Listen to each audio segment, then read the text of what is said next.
Most of our stores are in centers with a couple specific retailers, and we communicate quite consistently about what I'm seeing in my stores that could be adversely affecting their stores. And the other way around, they'll communicate with me as well. You're listening to the Employee Safety Podcast from Alert Media, a podcast for professionals responsible for the safety and well-being of their employees. Each episode features an interview with a leader in employee safety to discuss how to protect your employees from a wide array of threats, from severe weather to a global pandemic. Let's get into the show. Hello, and welcome to the Employee Safety Podcast, where we discuss insights and ideas for how to protect your most valuable asset, your people. I'm your host, Peter Steinfeld, and I'm joined today by Jim Myers. Jim is Vice President of Loss Prevention and Safety at Sally Beauty. Hey, Jim, how are you? Hey, good, Peter. How are you today? Oh, I'm doing fantastic. It's really great to have you on the show. I'm looking forward to our discussion. And our focus today is how Sally Beauty minimizes loss and protects their workers. But before we begin, can you just tell our listeners a little bit about your background and career? Oh, yeah, absolutely. I'll do the abridged version. So my careers kind of went back and forth between operations and loss prevention for 30 plus years. I was actually going to go and be a state trooper when I was in college. Oh, wow. Started working private retail and just really loved it. And just kind of worked my way up through the ranks in one store, then a district, and then a region. And then I was offered the opportunity to go into distribution loss prevention. Came out of that, back into the field, went into the operations side as a district manager. Did that for a number of years, regional director, back into loss prevention. And then I was VP of stores for a company in Canada, a subsidiary of a company in the U.S., but I was up in Canada before I landed at Sally Beauty Holdings about 3.5 years ago. That's really cool. It sounds like it's just in your blood and in your nature. What is it that really attracted you to the industry? You know, I think it's ever changing and, ever changing today, let alone what it was 30 years ago. I mean, I still remember winding up detail tapes with a pencil. Right. Just when you go through, just the evolution of our industry has been absolutely amazing. And I don't think I could do anything else outside of the retail industry, to be honest with you. Well, that's cool. Well, you guys have certainly seen a lot of that change. I know Sally Beauty has grown into quite a massive global organization from pretty humble roots in New Orleans back in the 60s, if I remember correctly. Yeah. Can you start by just telling us a little bit about the makeup of the company and your role there specifically? Yeah. So we have approximately 5,000 stores in North America. We have stores in Europe. We're in limited partnerships with companies as well. We really have two primary parts of our stores when I think about brick and mortar. So we have the Sally stores that anybody can walk into on a daily basis, and you kind of see them everywhere. And then we have another faction of our company that's called Cosmoprof. And Cosmoprof is open to licensed beauticians, cosmetologists, where they can go in and shop for their needs to support their businesses or their booth or their chairs. And we have a strong e-com business, and it's been fun just in my 3.5 years of being here just to see how we've grown as a company. It's been a lot of fun, and to see the innovation and the new ideas that are coming out of this office every day. And then, we've got amazing stores out there across the nation with such committed employees that care. And you talk about my passion for the industry. They have a passion for the beauty industry. And it's evident every single day in our stores. Well, that's the key, passion. It's what makes companies stand out separately and people stand out separately from others when it comes to performing well. So that's fantastic to hear. Yeah. Now, with so many locations and employees to protect, what are some of the risk profiles and disruptions that you and your team face on a regular basis and prepare for? Yeah, it's a great question. I mean, there's, as I've said, you got to kind of look around the corner all the time, but just recently, we've had a hurricane come up through the Gulf of Mexico. And, we have stores in that area. As you indicated, New Orleans is where our company started many years ago. So we have a number of stores up in that area that we had to look at and keep tabs on and monitor on a consistent basis through that. So basically, with that many people and locations, you've probably already experienced just about everything that could happen, or you got to be ready for everything that could possibly happen. Yeah, it's a little bit of both. You experience a lot, but then you got to continue to peek around the corner to see what may be out there and kind of have contingency plans for that and think about what you can do to minimize the risk that associates may have. Yeah, without a doubt. Well, pandemic is clearly top of mind for a lot of folks because that's going on right now and has been for quite some time. And it's really significantly changed the way that a lot of retail organizations operate. In fact, I had a really good conversation on the show earlier this year with Jack Britton from Loss Prevention Magazine. And he discussed how loss prevention teams have taken on much more responsibility due to COVID. Have you experienced that at Sally Beauty or within your role specifically there? Yeah, we absolutely did. We wanted to really support our operating teams. So we spent a lot of times ensuring that our store associates were compliant with PPE requirements, whether they be masks if they were mandated, social distancing, limiting capacities in stores. And we did it not in a punitive way, but always in the message of keeping you safe, keeping our employees safe, keeping our customers safe, and also making sure that we weren't going to be in any infractions of any local, state laws that required us to limit capacities or have sneeze guards up or do all the right things that we needed to do. When the pandemic first hit, our CEO came out and said, our number one priority through this pandemic is going to be safety. And we took that and ran with it as an organization. I mean, it was first and foremost. And he was certainly relating that to COVID and what we are faced with.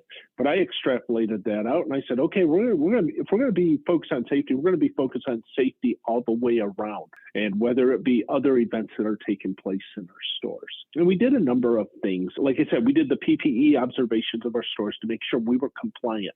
And if we were challenged by local or state regulators, we could produce documentation that showed what we were doing. And it helped us in many occasions. And quite honestly, it just made our associates feel good. And they felt like they were being supported on a daily basis. Would you say that's helped you guys get through COVID a little bit better? Yes. It's just from the CEO down, just that safety first, it's made people say, we're committed. We hear that you are, so we're going to be too. Absolutely. There was no gray. There was absolutely no gray. We were all committed to safety being our number one priority through the pandemic. Absolutely. That's fantastic. And, what it allowed us to do too is because, different stores were faced with staffing models that may be a little bit different. Maybe associates couldn't come in or they just couldn't due to illness or what have you. It allowed us to do some things safety-wise, protect lone workers at given time. So one of the things we started doing is we put security devices in our stores for our associates. And if they had an adverse action take place, they could hit a button and it would go to FEMA-trained operators that would listen for keywords and be able to respond with local authorities if needed. If COVID has proved anything, companies had to leverage costs. And they had to leverage costs while still keeping brick and mortar open. And it required, retailers to do some unique things to still be operating. One of the things is, they had to lower costs by reducing SG&A costs. And what this allowed us to do with these safety devices is have almost that second worker in the store with that associate with a safety device that if something occurred, they had that support almost immediately by hitting a button and an operator being responsive to the needs of what they had.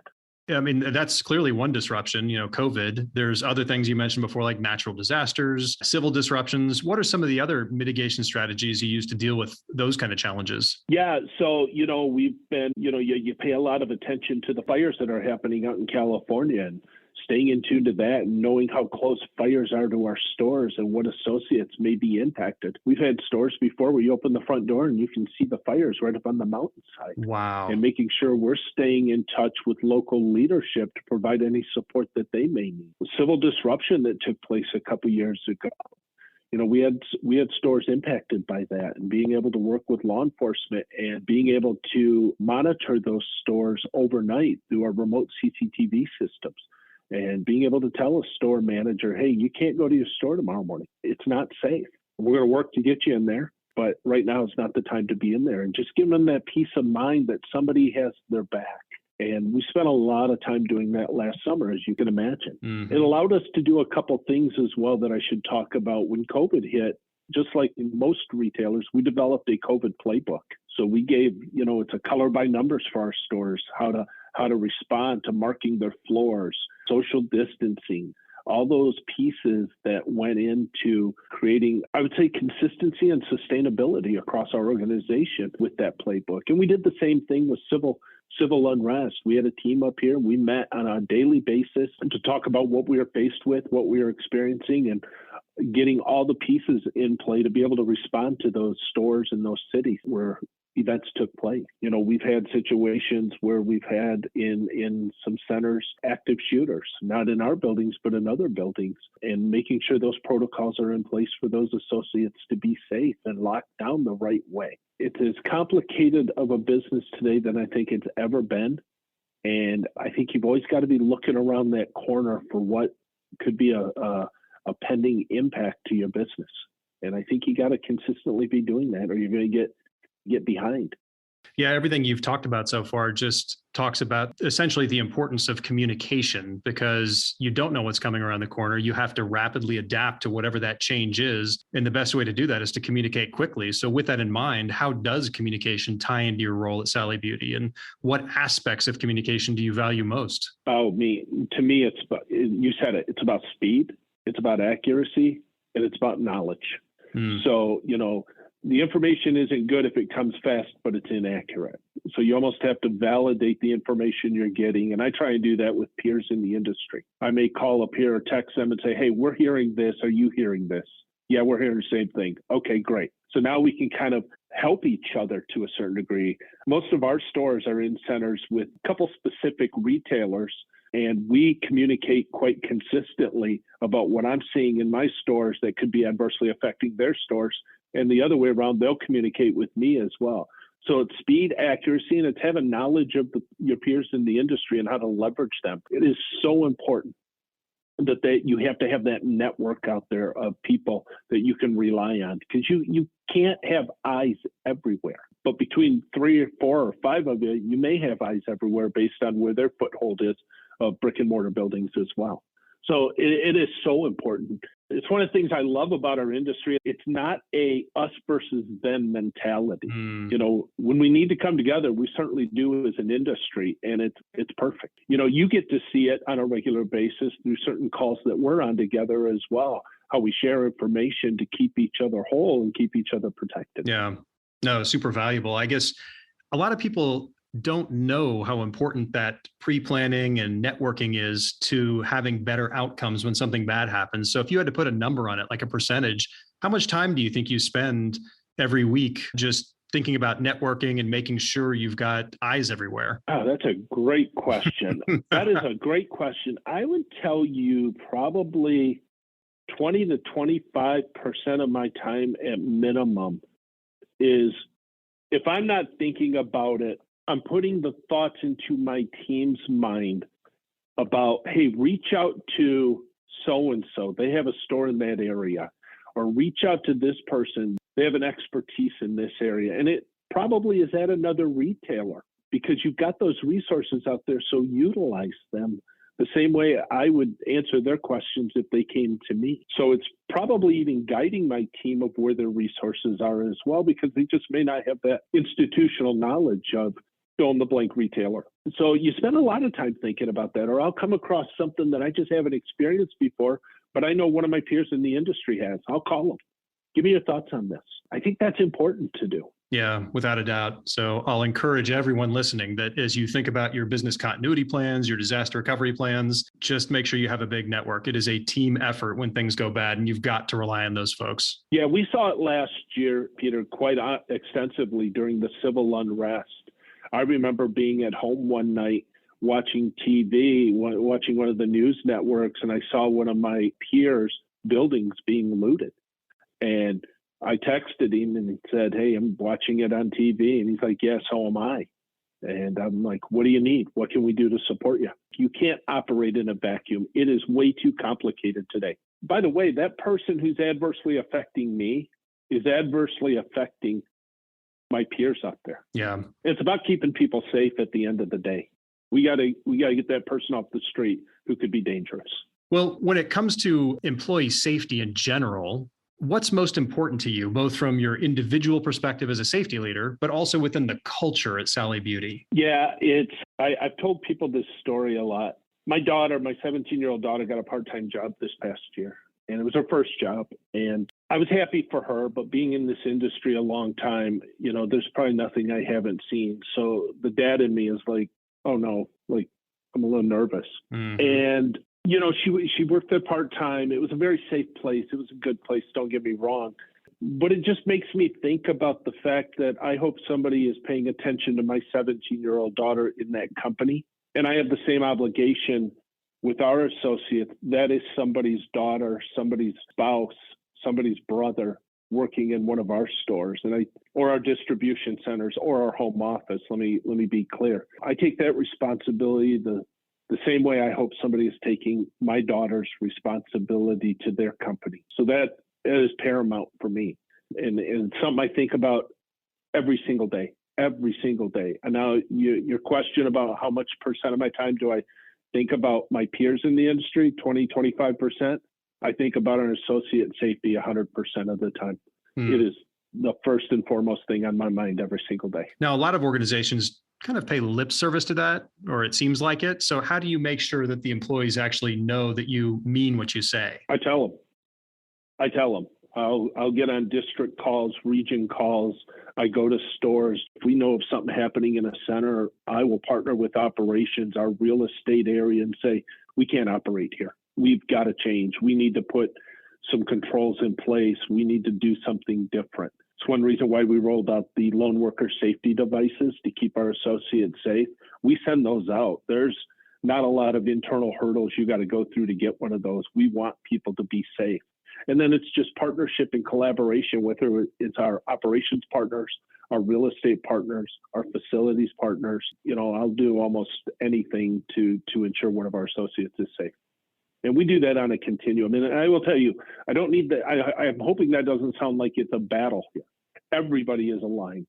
Right. So it is, dotting the I's, crossing the T's, and making it happen. And I think what you just said there is so key, that everyone has to be aligned. If there isn't that alignment, then it turns into what seems like it's just lip service. That's exactly what can happen. And, in the 3.5 years I've been here, I have not had that situation once here. Not once. I have great partners here who I have tremendous amount of respect and admiration for, and they all want to do the right thing too. Make no mistake about that. And that's what's great about our culture. That's what's great about owning culture of Sally Beauty Holdings. That's great. Well, we like to close out the show by asking our guests to provide our audience with a piece of advice or a lesson learned from your many years of experience. So do you have any takeaways that could help our listeners improve safety or loss prevention at their own organizations? I would tell you, take your teams along on the journey with you. Don't be hidden in what your agenda is. Be very overt about it, because they're gonna want to get on that train, especially as it relates to safety and protecting our assets. It doesn't do it to create top line sales if you're not keeping it on the bottom line. So the more you get people aligned to protecting top line and bottom line, growing top line and impacting bottom line, you'll get people there. Our business has changed from what it was 30 years ago or 25 years ago, where it was all about top line and not bottom line, because companies are seeing the impact to that. Number two is, I would tell you, just be curious. Curiosity is probably the greatest leadership trait you can have. Be curious about everything. If it's not about loss prevention, okay. If it's about operational practices or new product coming out or a new marketing campaign, understand it, learn it, know it, because you'll be an advocate when you're out in the field. You've got to have a holistic approach to this business. And then take risks on people. It's amazing how people will rise up and when you challenge them to do things different. I love taking people into loss prevention from other parts of the business, whether it's a district manager who has a knack or a desire to get into our industry. Like, introduce them to it. They learn, they look at the business differently than traditional loss prevention people, and that's a great thing. I've had people from finance who have black belt, Six Sigma black belts, who had no LP experience, that have done some amazing things for us. District managers from other parts of the business come into loss prevention and have been absolute rock stars in our world. And that is awesome, because then you just talk about and you live that career mapping and that pathing for people to take their careers into different directions. Absolutely amazing. And, it's fun. It's the best part of our job, is developing people and seeing them grow. So I know that was probably more than just one response, but I think it's such a multifaceted industry, and it's not shrinking, it's growing. But you've just got to become a little bit more of an expert at what you do every single day. It's not that broad base, catching your way to profitability, catching bad people. The business is much more complicated and evolved to where it was 5, 10, 15, 20 years ago. It's ever changing. And that's what's great about it. No 2 days are ever the same, and no two situations are ever alike. They're all unique. The most important thing is you're dealing with people. So treat people well, give them the opportunities to be successful. That's kind of it for me. You can probably tell I get pretty passionate about it. I have a lot of fun doing what I do. Well, that's great. That excellent advice. Thank you for being on the show. We appreciate all of your time and expertise. Absolutely. Look forward to hopefully doing this again in the future. That sounds good. Well, if anyone listening has follow-up questions or wants to connect with you, what's the best way for them to find you out there? Yeah, LinkedIn, Jim Myers, M-I-R-E-S. Email me, jmyers@sallybeauty.com. I'm available. I'll always answer people's questions and help, and probably learn more than I contribute, to be quite honest with you. And I think if you like that, that's what you do, is you learn more than you probably contribute at times. Yeah, it goes back to your statement about curiosity. That's awesome. That's it. Yeah. Excellent. Well, thanks again for taking time to join us on the Employee Safety Podcast. And for the rest of you out there, remember, nothing ever goes 100% according to plan in an emergency. So communication is incredibly important. If you can't communicate, you can't recover. Until next time. Alert Media is changing the way your leaders and response teams connect and communicate effectively when seconds matter. We provide our customers with a comprehensive solution for monitoring threats around the world and deploying fast, effective emergency communication. You need a panic-proof solution for high-stakes moments. In just a few clicks, your team can send a multi-channel notification to an impacted group of people and confirm their safety immediately. When employee safety is at stake, don't just communicate. Connect and confirm with a robust emergency communication solution. Visit alertmedia.com for more information. You've been listening to the Employee Safety Podcast. To ensure that you never miss an episode, subscribe to the show in your favorite podcast player. If you're listening in Apple Podcasts, we'd love for you to give a quick rating of the show. Just tap the number of stars you think the podcast deserves. Thank you so much for listening. Until next time.